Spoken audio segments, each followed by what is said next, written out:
what are we actually aiming for today? Well, we'd love it if by the end of this session, you all feel that you have been able to explore what we mean by progression and what it might actually look like in RVE. This session will provide you with opportunities to share ideas of your own and ask questions about how you could plan for progression in your own setting. Like most of the seminars in this programme, this session will provide us all with the opportunity for some much needed professional dialogue and in particular support us in developing a shared understanding of progression in RVE. We do this on an equal and supportive basis today by sharing and reflecting on our own experiences of the learning process as well as our example from Sioned. So before I ask Sioned to present her slides, I'm just going to go through some of my own for context purposes. So the first one is critical engagement. What is being shared today is just one school's perspective. We're not saying it's perfect and that you should strictly follow Sioned's example. However, it is a good example of the practice that's emerging across Wales with regard to planning for progression using the statements of what matters and the descriptions of learning in the progression steps. And it offers us something to consider for our discussions. It's also important for you to think about your own context and learners and what will work for them when engaging with this example. So there is an extra layer of central support for RVE in the form of the RVE guidance on which your locally agreed syllabus is based and which your school must have regard to when planning. So this is just a reminder of that guidance and what's in it. So we've got the RVE sub-lenses, the concepts and the example learning journeys, which I will include a little bit later on. This is the link to the statutory guidance, which your agreed syllabus is based on. So if you don't already know how to get to it, that's the link. We can share this PowerPoint with you. And if anyone needs it in the medium of Welsh, please let me know. It's currently in translation. So what do we actually mean by progression? Well, this extract is taken from Hub and it offers an overarching definition, which I'll let you read for yourselves. I'm not going to read that out. It is essential that learning progression not only reflects area and disciplinary knowledge and understanding, but also reflects the capabilities reflected in the 4 purposes and the integral skills and cross-curricular skills. But today we are focusing primarily on starting to develop our understanding of what it means to make progress in RVE specifically. So I'll just give you a moment to read that.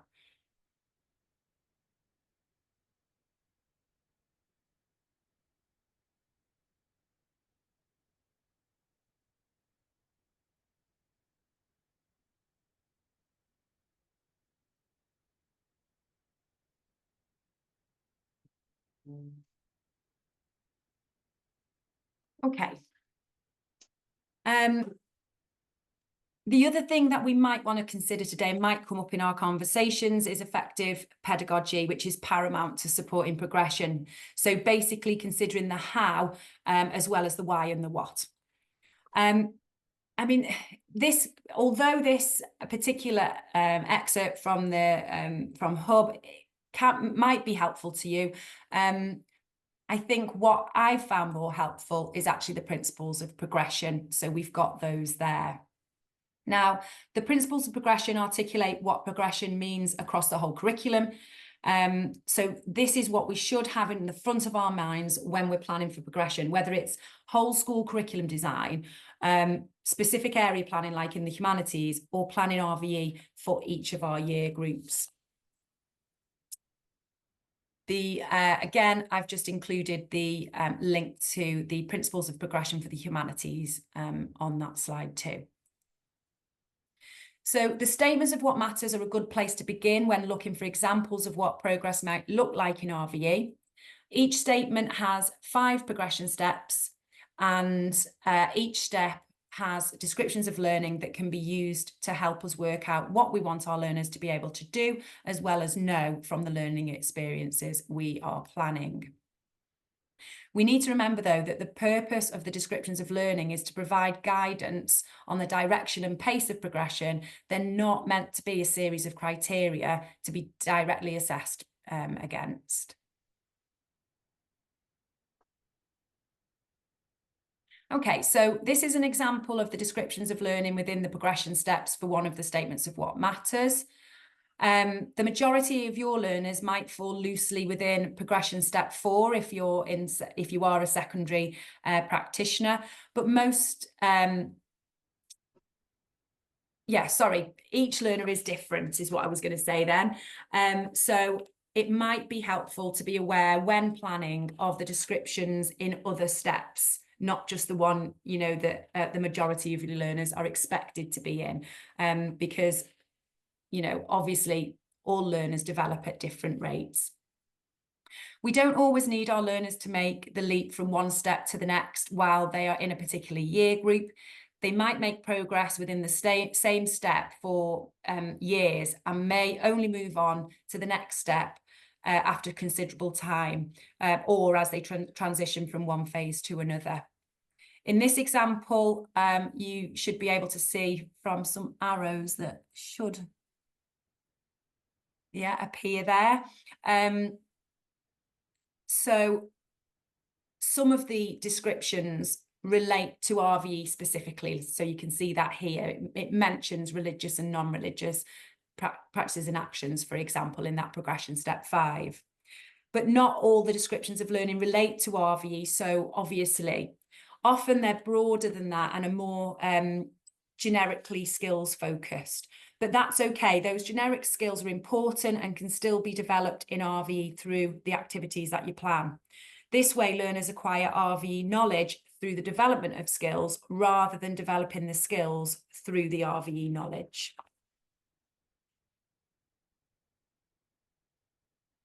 So in addition to the descriptions of learning, we also have the RVE sublenses and example learning journeys to help us with progression.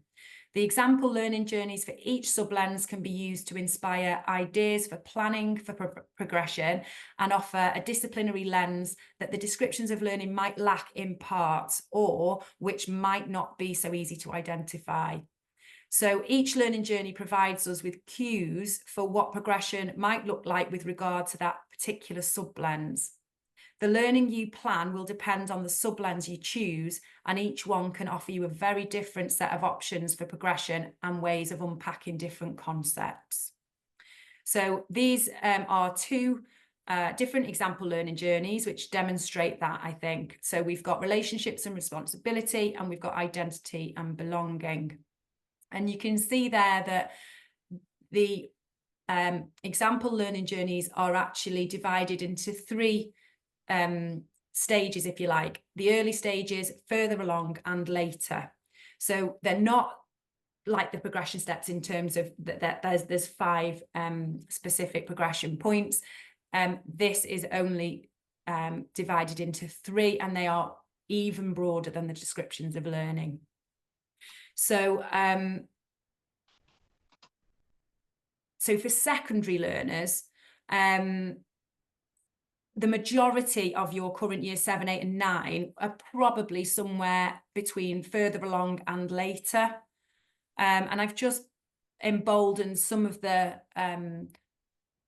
text there that you can see that might sort of jump out at you to show you that there is sort of examples of what that progression might look like for that particular sublens and that within that learning journey. Can I just say though as well, this is just one section of each of those learning journeys. So there's more to them. I've just literally picked out one section each there.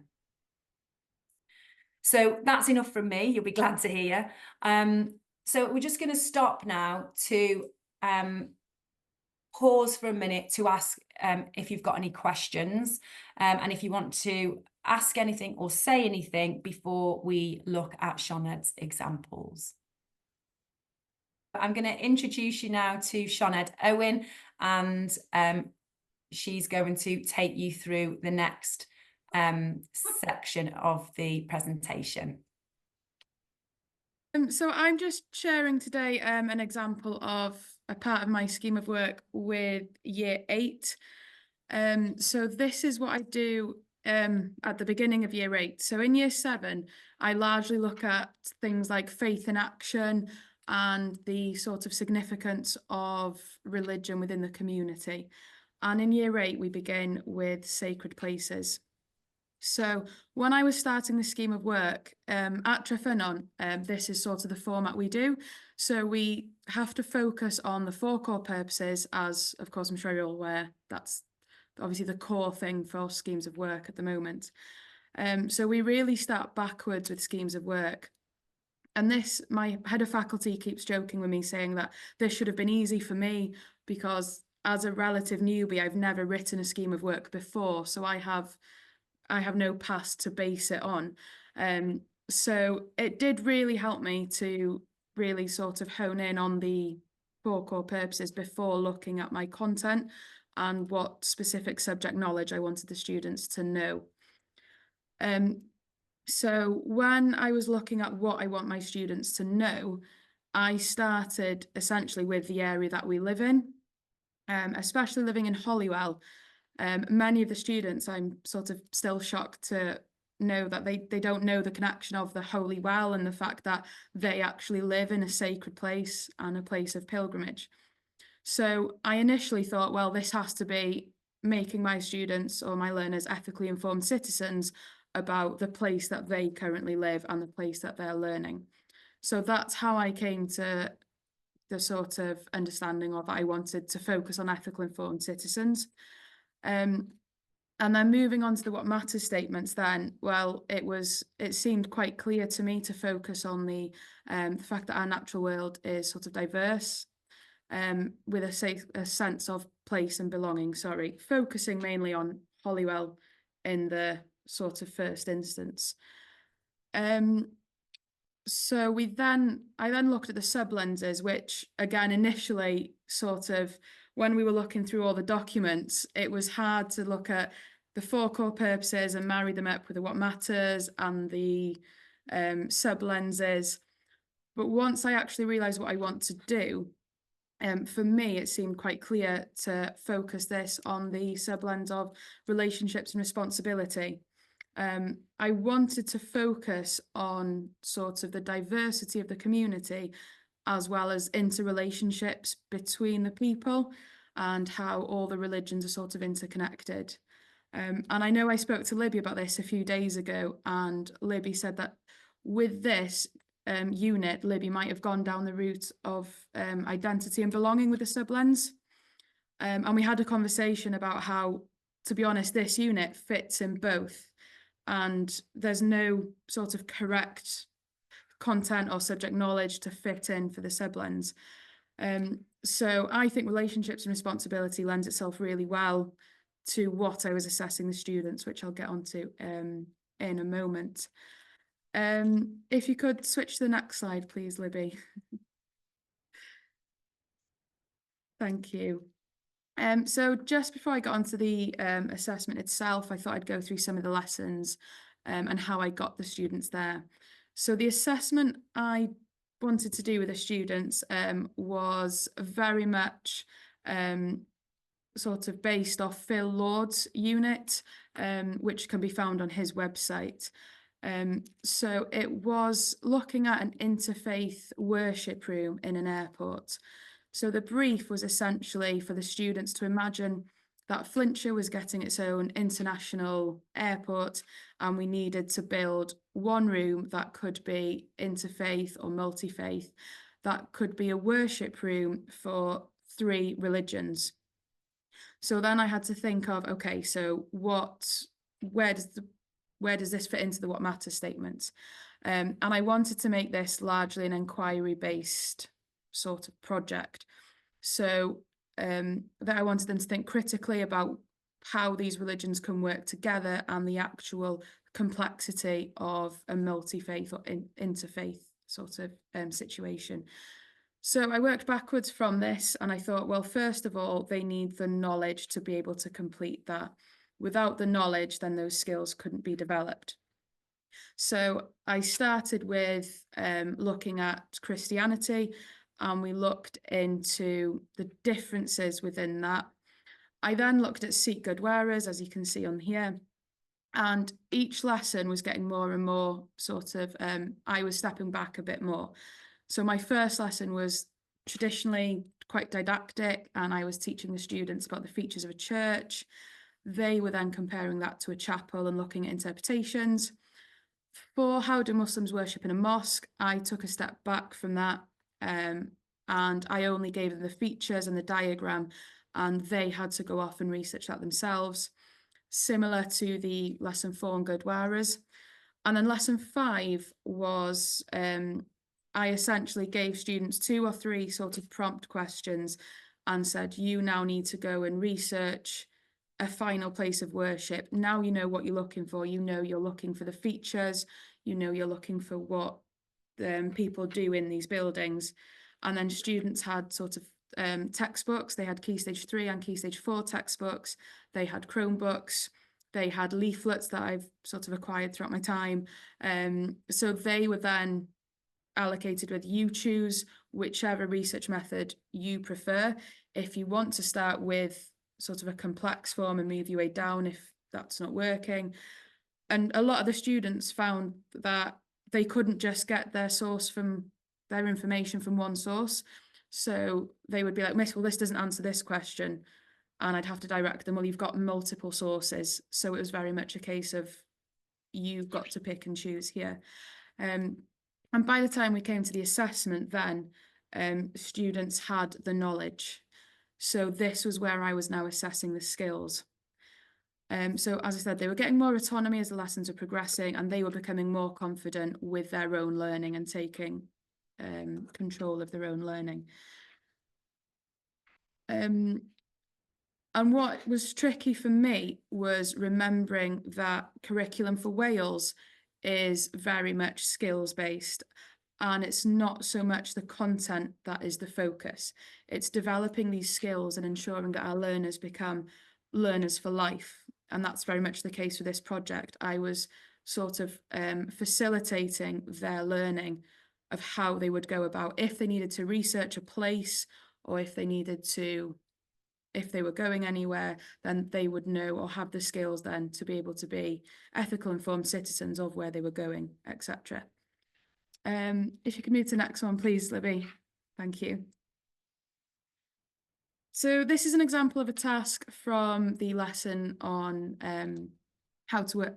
features of a church and chapel. Once I'd taught the features of a church and separately a chapel, students then completed their own Venn diagrams to compare these two buildings. And this was sort of not an addition, but this was an extra little sort of subject knowledge that I thought, oh, I can bring this in here, of why there are differences within one religion. So once they had their Venn diagram, we then sort of looked at the differences between, well, why are there different places, and what do these different things mean? And within that, they picked up things like, well, a lectern in a chapel might just be wooden and quite plain, whereas in a church, they might have a golden eagle. And then it sort of opened up all those avenues. And some students were talking about whether or not statues were acceptable in places of worship. And they were linking that to other things that they'd learnt before, about whether it came up then whether if you're using a crucifix, are you worshipping the statue? So it opened up lots of avenues that I could have explored, really. So I think this is definitely for next year something I'm going to consider a bit more of, on bringing that angle in here. But I thought this task was quite important to show, because it shows that even within my lessons, that some of the smaller tasks were still taken directly from the What Matters statements. So here, for example, you can see it was looking at students. They were inferring and evaluating their opinions. So they were discussing the best sort of place of worship, or where they might focus or be able to worship in a sort of in a better way, not in a better way, in a stronger way. And then they looked at the different sources for that. They then went on and looked at the differences between, for example, a Roman Catholic church and a chapel. and they form their own judgments with that and with which are the features that aid worship in the better way. And then on the right there, I'm sure there might be some questions about that, so I've added that in. There are tasks, so the students were given a Venn diagram and then they were to choose how to fill that in. So the lemon and herb is sort of the basic of what we'd want all our students to know, and then it goes up. If I can ask you to go to the next one, Libby, I'll explain it on that one. Thank you. So at Ysgol Treffynon, one of our teaching sort of methodologies is teaching to the top. So it's about scaffolding our students and ensuring the best for all learners, ensuring that they all have the opportunity to get to the very top end. And we do that through chili slides. I've heard lots of discussion and I've read lots of things on these chili slides, how, some scholars absolutely detest them and think that they're the worst thing, and others rave about them. So I'm sure you've all got your opinions about them. But this is how our school works with them, and our students are quite used to these now. So the lemon and herb, as I said, was the foundation of where we want our students to be. And these are they're based off Bloom's taxonomy. So that's how we decide sort of the command words for there. And these are very fluid. So they will be in the majority of our year 7 and 8 lessons. And it might be that students always go for lemon and herb sort of at the beginning, and that there might be a certain task where they feel confident with mild or hot, and then they go back down. It depends on the student. It depends on lots of external factors as well. We have some students who consistently go for hot. It's very rare that students would stay in one space. They do. What I was struggled with at the beginning of this was trying to get the same outcome, so the same sort of amount of work. Students started to have the idea that lemon and herb was less work. So we try to really focus on having the outcome the same. The amount of work is the same. It's the skills within that are different, and that will look different for every student. And then the extra hot should be accessible to all students and is sort of an extension task. So if the students have completed their lemon and herb mild or hot, the extra hot should be either creative or an imaginative sort of way for students to show their work in a different way, or to present what they've learnt in a different format, which just then solidifies their knowledge and helps sort of me as the practitioner to know that they have indeed understood the content. So I think this could lend itself quite well to the progression steps. This is something I only started thinking of about a week or two ago, how to really use this, or maybe how to get the progression steps into this. So not moving away from Bloom's taxonomy in a way, but trying to combine them both to make it, I don't know, maybe just to add that extra dimension. But that's something I'm working on at the moment. As you all know, it's definitely emerging practice at the moment. So this is how we assess where the students are at each sort of point in the lesson. If you could move on, please, Libby. Thank you. So this was the second lesson before the assessment of the interfaith room. They now have their church knowledge, and then I went on to mosques. Another thing I should mention here is when I'm writing my scheme of work and choosing what to teach, I do find it quite sort of daunting in a way that I'm responsible for what religions or sort of what my learners will learn. And then again, I had this conversation with Libby about how we, choose which ones. For me, it definitely is a mixture of my locality and my expertise. Remembering the fact that obviously I'm sure we're all aware that our legislation states in the main Christian, a lot of my schemes of work will begin with that Christian foundation. As well as the legislation, it's also a religion that the students might feel a little bit more comfortable in, as we have a lot of Catholic schools in our catchment area, and being Holywell, there's lots of churches around. They will have gone to St Winifred's Well lots of times. So it starts that foundation for them. And then I go on to Islam. Whether this is because it's my second religion in GCSE and I'm still on that tendency to prepare for GCSE is another question. But I am trying to sort of move away and be broader in 7, 8 and 9. So for this lesson, all I gave my students was the diagram of the mosque, and I gave them 6 features, or the 6 things that, in my opinion, or again, this is probably based from what comes up in the GCSE, the features of a mosque that fully aid with worship. And then the students were given Chromebooks, and again, they were GCSE textbooks, Key Stage 3 textbooks, and a link to where you can go through a mosque online, a virtual mosque tour, and students were put in sort of pairs and they researched themselves these features. So they were only given the names and the diagram. They filled a diagram in themselves using the resources they had, and they completed this table looking at how these features aid worship. So looking at how sort of the mihrab and the Quran and the washroom aids with that worship. Through this, they were then seeing how Muslims worship, which would then help them for that interfaith aspect of their worship room. And then going back to the progression steps, there's elements of progression step 3 and definitely 4 here. And then I'll leave it up to you guys to think if this task lends itself to that push to progression step 5. So this is definitely progression step 3 for our students who have come up and are still in that progression step. They're using their appropriate methods. They're choosing their resource methods. Progression step 4, I think, is where it's really centered in. So they're reflecting on their findings. They're describing the patterns already between a church and a mosque and the relationships between these religions. Through this, they're also learning the interrelationships of the religions that they both, Islam and Christianity, both center on one God. They both worship to a God. So it's starting to really build those, that bank of knowledge there. And then, as I said, unsure whether, there is scope to develop this task for progression step 5. However, that's something that I will discuss or sort of research for the next time I run this topic. If you can move on, please, Libby.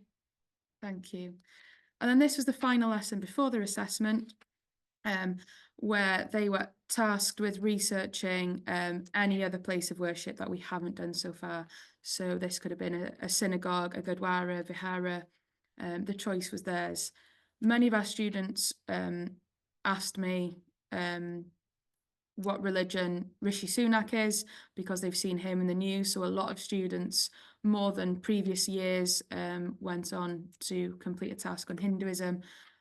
Other students completed the synagogue simply because I had a printout of the template, and I said, there's templates for some of the places here if you want them, and others went off and did their own thing. I also told the students they could decide how to lay this out completely. I gave them nothing but 3 prompt questions. So where do they worship? What is the significance? And what are the features? And they went off and completed it themselves. The students who are not so confident with the freedom copied the lesson from previous with the mosque, and they said, well, can I do the same? Can I do the same as we did last lesson? And I said, of course you can. And a lot of students found that to be their best way. Other students completely went off and did either a PowerPoint presentation. I've got some infographics that they've done, and some of them chose a leaflet. So it was then students choosing the best way to present their work. That also brings in some cross-curricular links with DCF. Some of the students were going on their Chromebooks and deciding what the best software is to use that, whether it be Google Docs or Slides. It also brings literacy in, where they have to go out and research and synthesize that information. Whether or not some of these students have really gone down the features, as I'm not sure if you can see here because those slides are quite small, but one of the slides there is, what do Sikhs believe about God? which is a very important question for them if they are looking at worship. However, if they were to then use this PowerPoint now to help them create a seek space in the interfaith room, I'm not sure how much of this information would work there. So again, this is definitely something to work on. Perhaps I released a bit too soon or didn't give enough scaffolding. As I said, this is definitely work in progress, so there's definitely some opportunities here. But as you can see, it definitely fits into progression step 4. Again, whether it made that move to progression step 5, which here was a comprehensive explanation, is something maybe to work on, or maybe that could come up in the next unit. If you can move to the next one, please, Libby. Thank you. So just to remind you from what my initial assessment was, so I wanted to focus on ensuring that we have enterprising and creative students. So the reason I chose this one essentially was, one, because I thought Phil Lord's idea of an interfaith room was an incredible idea and a great way to teach place of worship. But secondly, because applying knowledge in a different context is a really high order skill and enables our students to really become sort of self-sufficient and to be those learners for life. So what we were looking at now was creating a interfaith worship room. If you can move on, please, Libby. Thank you. Again, going back to the way we assess, before I show you some examples of the assessment, before each assessment, we give the students a success criteria, which looks like this, which gives them a complete clear of what we want them to do, success criteria of what we want them to do. So it says here you have to name each feature, describe its use, why do they need it, why is it located where it is, why is the crucifix not on the same wall as the mihrab. So they had to have that subject knowledge, but that subject knowledge would come through their problem solving skills. So I was hoping when they were creating this room, they'd be like, well, oh no, that can't go on that wall because then that might not be accessible for Muslims. Or so it was really getting the students to speak to each other and problem solve. As you can see on there, there's a mixture of success criteria for skills, so working well in a group, as well as subject knowledge. And again, it's focusing on ensuring that students develop these skills, and then the subject knowledge or the content is not sort of the last thing we should think about. But for me, it was really focusing on, right, how do I ensure that students develop these skills as well as developing their subject knowledge?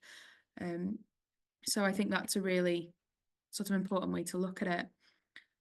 If you go on to the next one, please, Libby. You'll see some examples of the assessment now.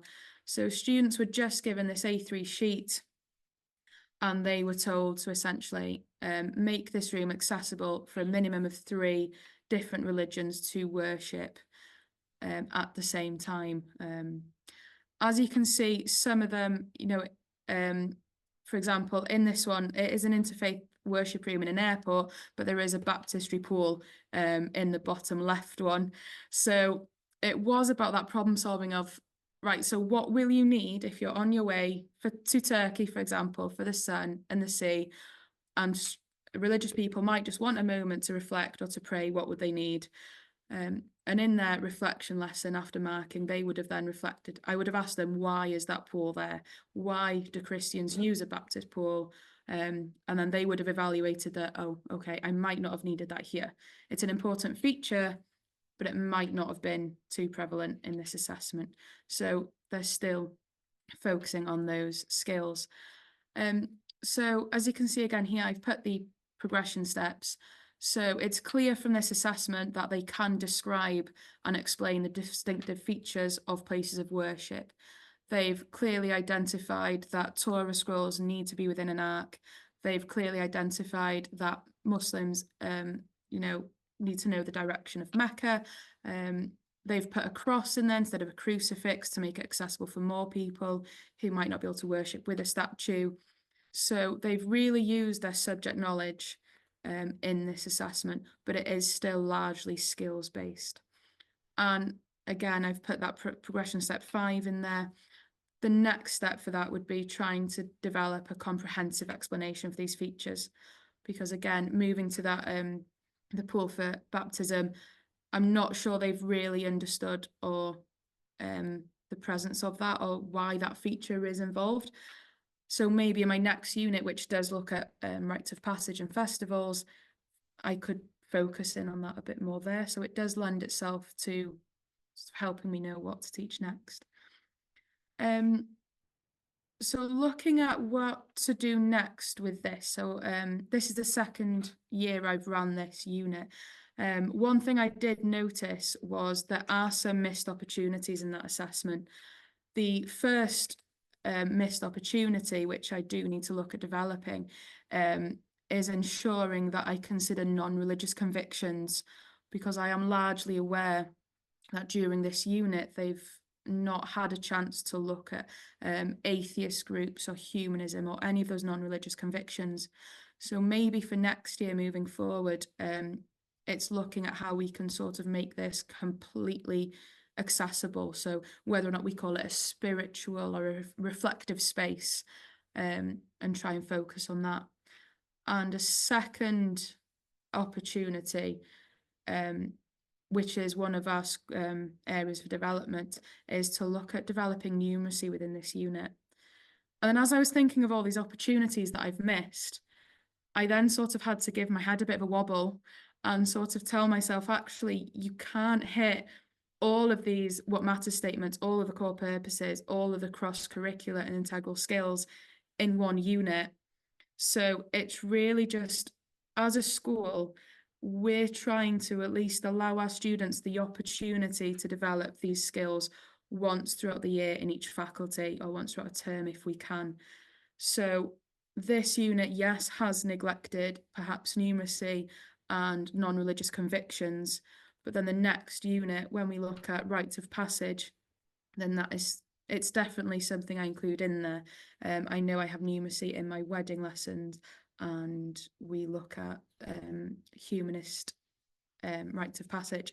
So it definitely is, there's lots of missed opportunities in here, but whether or not they have to be sort of added is obviously maybe up for some discussion. So that's my example I wanted to share with you guys. Any sort of discussion, any questions you have, please fire my way and I will attempt to answer them. But I will hand back over to Libby to discuss the principles of progression.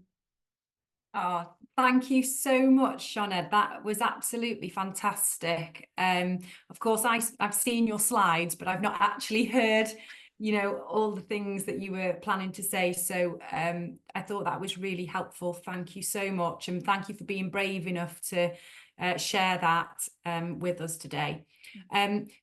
Something that I forgot to say before Sioned started presenting, and it's obviously, it might be pretty obvious now, is that Sioned's school has implemented, for the time being anyway, a disciplinary approach to planning in the humanities. So all humanities subjects use the 4 purposes and statements of what matters to inform their planning, but they choose their own sort of topics, which, like I say, was probably obvious actually.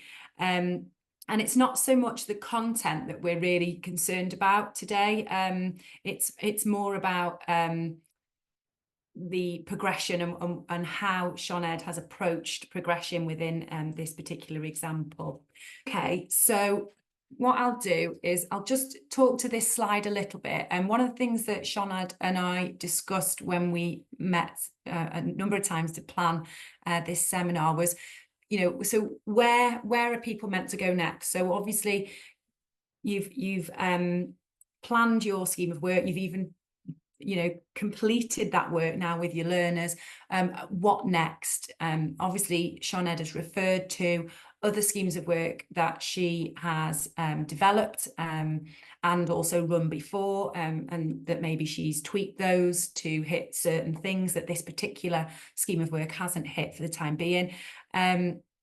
But you know, so what do we do when we finish something and we've evaluated it, or how do we evaluate it? And I think going back to the principles of progression is actually really useful.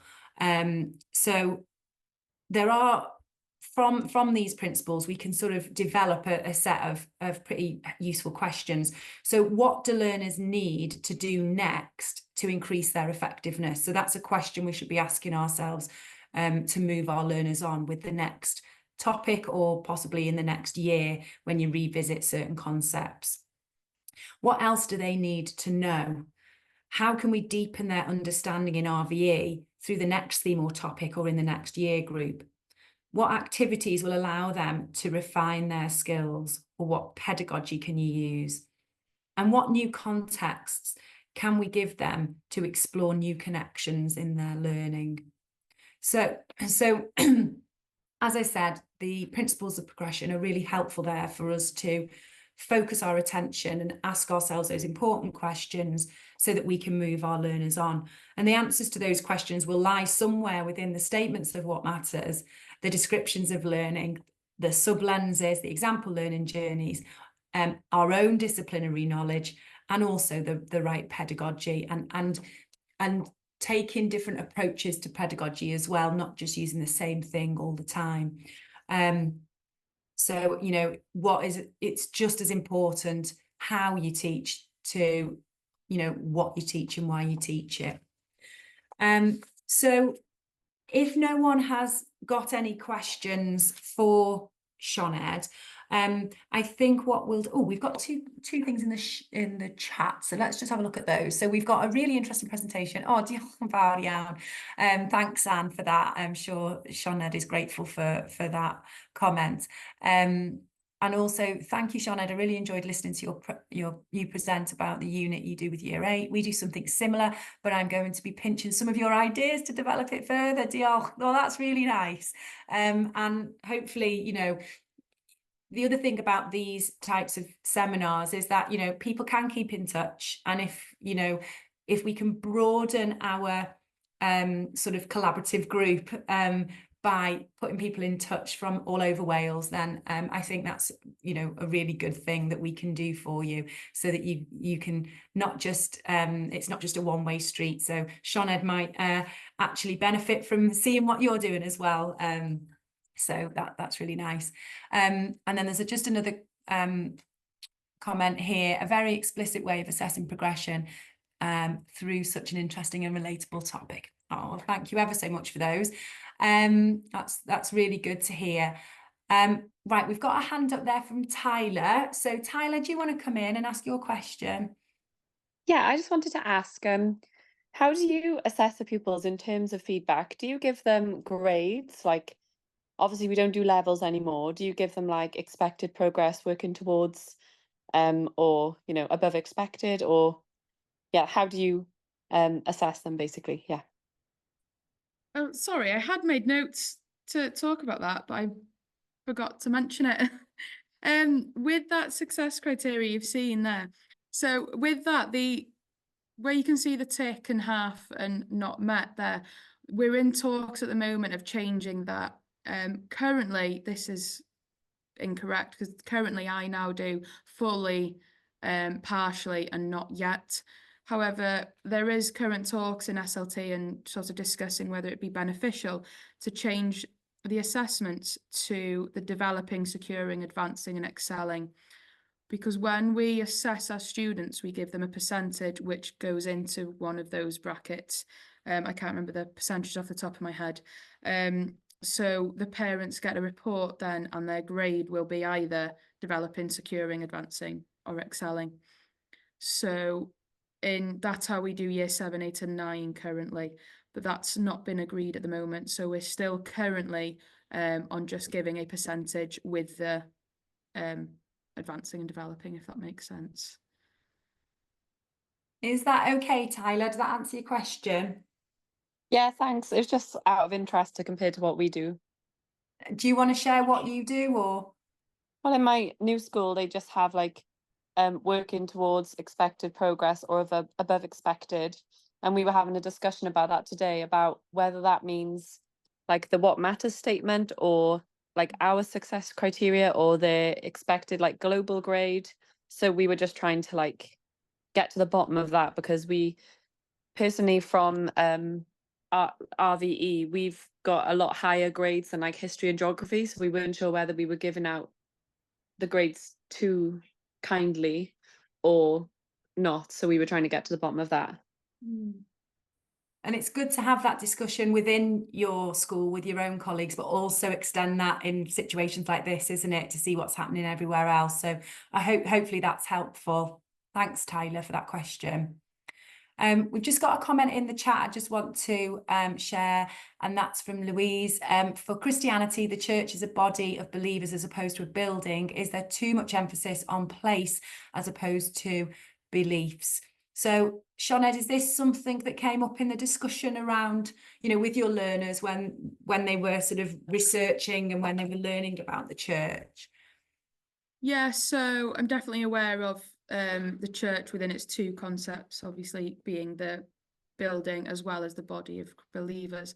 However, with this unit being on sacred places and focusing on the what matters statements of looking at, so why places have this connection to people, I think it is important to focus on that building, especially in this unit, especially considering all of the buildings and things we have in our locality.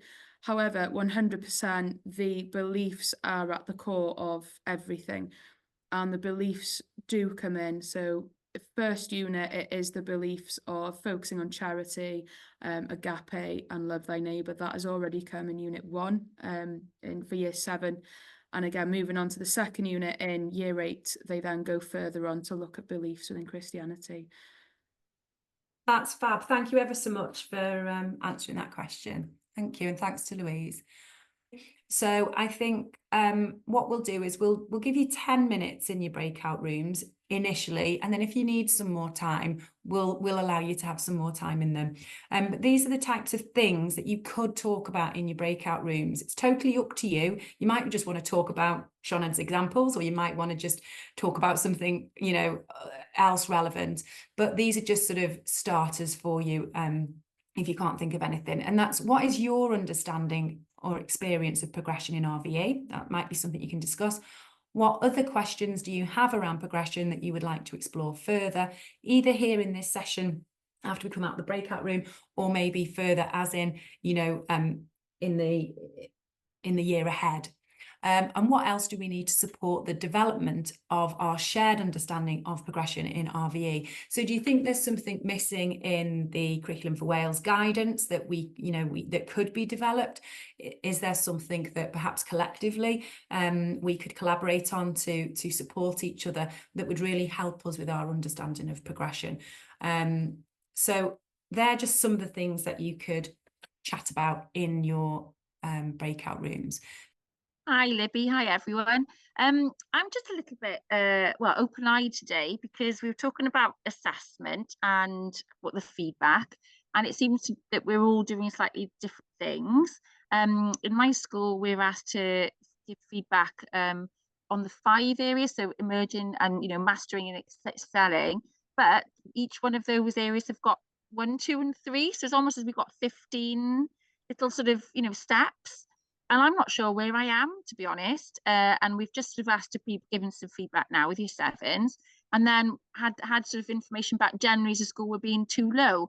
But then I don't know where I am, to be honest, because we haven't levelled in RE for some time. And when it comes to GCSE, I'm fine. I'm confident and feel competent in my abilities to assess GCSE and A-level. But when it comes to case history, I haven't got the foggiest, and I'm finding tonight really insightful and really interesting. And thank you so much for running this. And yeah, so just a bit of a thank you, and that's just a little bit of where I am. Sorry. Oh, thank you for that, Margaret. It's I'm really grateful for your honesty, and also for you thanking Sioned, because I think it is important to have these types of conversations, and if we can have more of them and continue these professional dialogues, then I think we should. I think lots of people are doing different things and having different ways, and it really is up to the school what they want to do. But hopefully that professional dialogue is happening within everybody's own school, with colleagues, and also evaluation is really important, isn't it? So it's about perhaps it's about us saying, okay, you know, this actually isn't working for me, or actually I'm not 100% sure what I'm meant to be doing here, and is this working? And maybe introducing what you've seen in other schools. I mean, it's a delicate situation, isn't it, sometimes, because you to go against the tide, but you know, that hopefully, you know, most of our schools are providing us with opportunities to do that, to talk, to share, to discuss, and to use our professional sensibilities and capabilities to have that dialogue. Just wanted to ask you, well, everyone really, not just Margaret, but in terms of the way you assess, then, are you assessing, because it seems like there's like you said, there's lots of different things, lots of different what they call criteria, if you like, but what are they linked to? Are they linked to the descriptions of learning? Are they the skills within the descriptions of learning? What are they excelling at? Or, oh, here we go. I'll come to the languages, the resources one in a minute. M. Jones, I'm not sure who that is, whether it's someone I know or not, but they've just said, I just had an interesting conversation with Margaret in the breakout room, and at present I assess skills based on words in the current GCSE, describe, explain, etc. Right, okay. I'm sincerely hoping the skills won't change too significantly in the new GCSE. We do have someone from WJEC here today, and I don't want to put Tori on the spot, so if she doesn't want to say anything, that's absolutely fine. But I know that the new GCSE will and should build on the principles of the curriculum for Wales, including the principles of progression. Obviously, we don't know how much it will change. The GCSE will change, we can't see it yet. But Tori, if you have got something that you'd like to share, or not, totally up to you. I'll give you that time to come back if you want to. There's just not really anything that we can say, because everything's sort of confidential at this stage, but the draft specifications will be out soon. So yeah, sort of watch this space, really. I'm afraid I can't say any more. Oh, well, thank you ever so much for being brave enough to even come on and say that. Thank you. Okay, I'll come to Louise and Tyler in a moment. I'm just going to come back to this question from Anne. So what else? It's the question 3. What else do we need to support the development of our shared progression? So the question is, how do people feel about resources and their availability in both languages? So that's a question from Anne. Obviously, there are resources out there, and the quality of those resources obviously ranges. There's a wide range of resources with varying qualities, and I think it's about choosing the right resources for your learners and for your context, isn't it? And there's some fantastic resources out there, not just in Wales but further afield as well, that can be utilised, but as long as we're critically engaging with them. But there is an issue that there is lots of English medium resources and not as many Welsh medium resources. So that is an issue. And I know also that there is a textbook. I don't think having a textbook is particularly helpful. I think that it's certainly not helpful that it's only in English. But for me, I wouldn't be advising any of my teachers in Wrexham to buy a textbook to teach from in terms of a resource. I think what you can actually design yourselves is far more appropriate for your context and your learners, and far more engaging than a textbook. A textbook might give you ideas, but I think it's probably quite stifling and quite narrow as an approach to teaching. So but yeah, there are lots of resources out there, but not so much in Welsh language. Has anyone got anything else that they would like to say in response to Helen's question? Sorry, not Helen, Anne's question.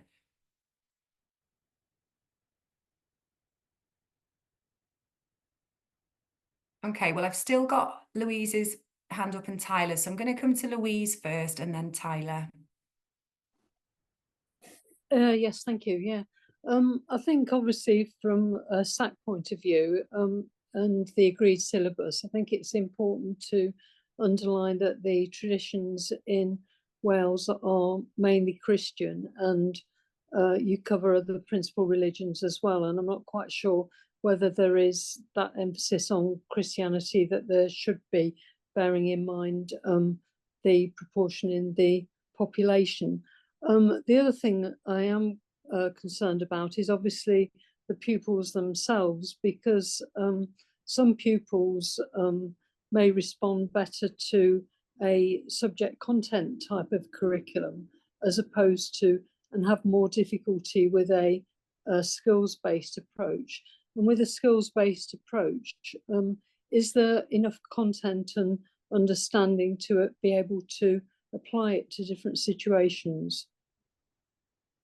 Okay, thank you, Louise. I think, you know, this is a curriculum that is about skills as much as knowledge, and about experiences as well. So skills are really important. And as Sioned mentioned earlier on, it's about developing learners for life. And it's about, you know, making sure that they are capable of being in the outside world, outside of school. And so I think skills are extremely important, but what happens is, even though there's no specified content, it's up to the school to decide what that content is.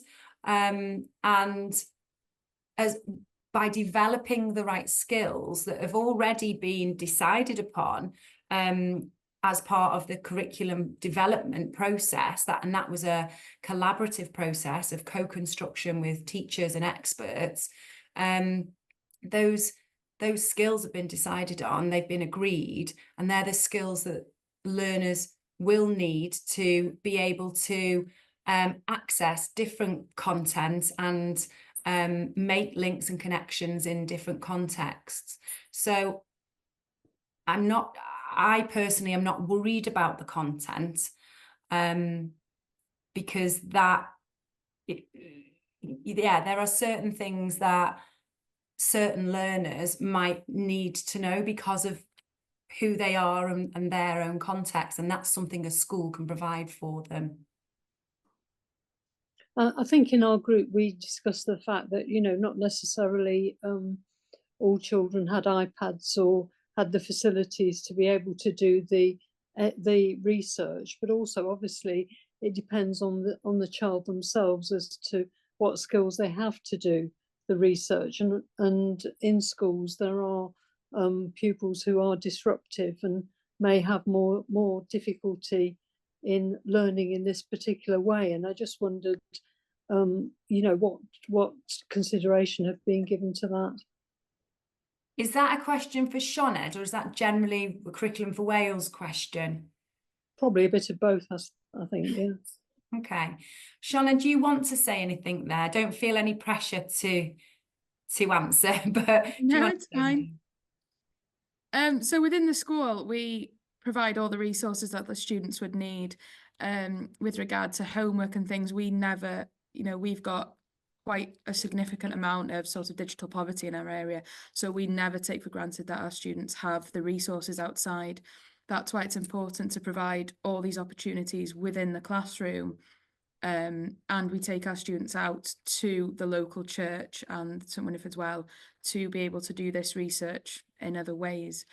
But I think you do have a point, we can't presume that the students will go away and do this. So if we provide them with the opportunities to develop these skills in the classroom, then that's setting them up for being learners for life, essentially, is the goal, which goes back to those skills of how would they do this if they ever needed to. Oh, thank you, Sioned, that's great. Louise, is that okay? I'm going to go to Tyler now. Okay, thank you. Okay, thanks. Tyler. Yeah, I just wanted to ask about in general, like, how do we show progression from sort of like term to term and then year to year?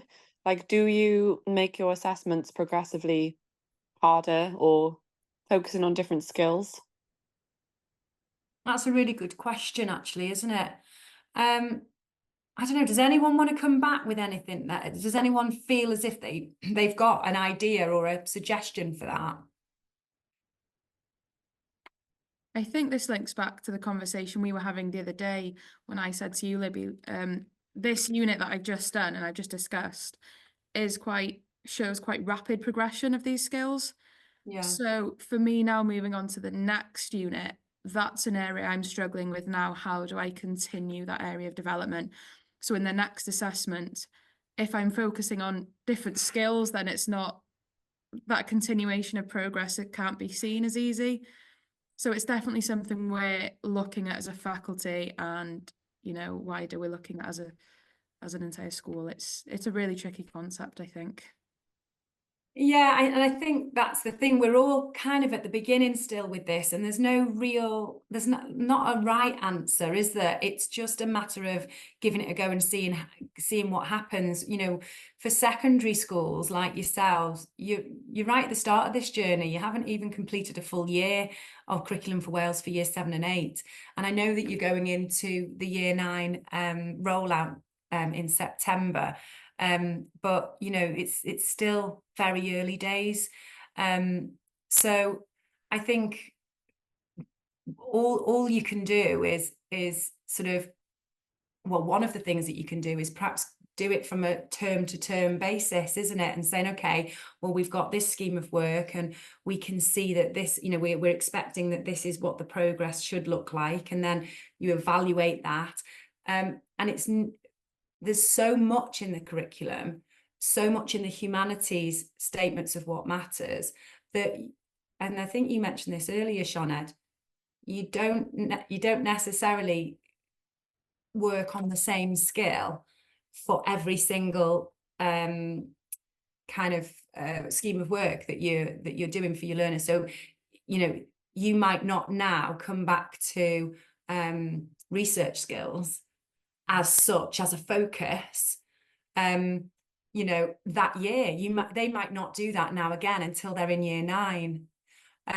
You might hit those skills sort of subliminally, as they're learning other things, but maybe you're actually looking for different pedagogy with different, topics and schemes of work, different descriptions of learning to guide you with what that progression will look like.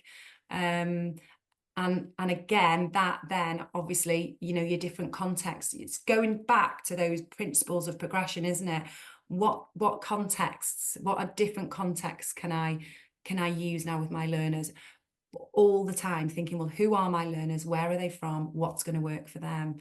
So there's no right answer, but it is a kind of, well, let's just see how it goes and evaluate. And I think evaluation is really, really important, isn't it? And keep talking to each other and keep asking the questions.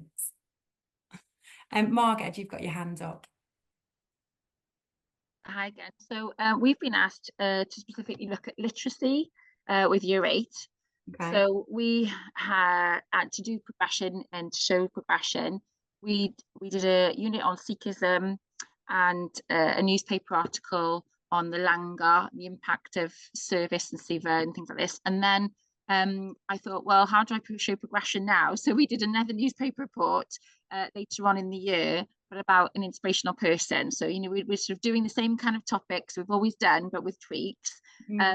And so we could review then the skills of writing. And we looked at that, so we could show there was a development, and we got them to review and to look back at the next steps, suggestions, and then to make sure they included that in their next piece of work, and hopefully they were more we could do it better, so that was sort of more effective. So it was using content but driving skills, and I think that's how I'm going to have to record and show progression in future, because there's more of a demand on us to demonstrate progression in skills rather than necessarily content. I think content is GCSE grades, isn't it, that kind of thing later up, but they need to see that progression in the skills now. So that's what we've been asked to do. whether that's right or wrong, that's just an example of what we're doing. But I'm fed up of newspaper reports now. I said, sorry kids, you're never going to have to do one again now in RS. You can go and do it somewhere else, you know. We'll do something else next. Oh, thank you, Margaret. Yeah, I think, you know, every school is finding their way, and there's no absolute this is the right thing to do. So that sounds a really good idea. It sounds like it's working. And again, you're going to review it, and you know, like everyone else, we'll be reviewing what they're doing and see if it is actually working. So yeah, I think it's just about being brave. A lot of this curriculum is about being brave and giving it a try, and supporting your students and doing everything that you can to make sure that they are making progress, whatever that looks like. And you know, and like you say, it's about you have to do what your school is asking you to do at the end of the day. So you've got things that you've got to conform to. And hopefully those things are really well thought out at a senior level before they come to you. But yeah, so thank you for sharing that. I will come to Tyler in a second. I'm just going to remind Sioned, because she does need to go now. It's nearly 6 o'clock, Sioned. I am going to be closing this meeting. For those of you who want to go at 6, we will close it. But if there is anyone who wants to stay and have a little chat, I am here for the next 10 minutes. So I'll stop the recording in a moment's time. But if anyone wants to leave now, please feel free to do so. Okay, Tyler, have you got anything? Thank you, Libby. Thanks, Sioned. Thank you. Yeah, I can't remember what I was going to say now. Oh, I know. I was wondering would you be willing to make like a WhatsApp team space or something like that where we can all share resources? Yeah, have we talked about this before, Tyler? Yes. Yeah. Okay, yes, I think that's a great idea, and I think that is something that can be fairly easily done. So what I'll do is I'll put that again to the executive. If you can remind me of that, obviously you're on the executive, so if you can remind me of that. So I think that would be actually really helpful for well, all of us, but particularly teachers who are feeling their way with this. And also like Sioned, who she's a lone specialist in her school. She doesn't have any RVE or RE specialists within her school. It's just her. So I think that would be really helpful. And yes, a sort of central place. So we can do that. That's no problem. And we can let everyone know. We'll work that out, the logistics of how we let everyone know and who wants to be invited to be in it. But yeah, fantastic. But I'm just going to say thank you to everybody for attending. And yeah, I hope you found it useful. Remember that your own SAC and your RVE advisor are there to support you. And so please do contact them as well. If you don't know who they are or you can't get hold of them, please feel free to contact me. I can get you in touch with them. Or if it is something you want to ask me or Sioned, here are our, oh, sorry. I just go back. Here are our email addresses. So yeah, thank you very much.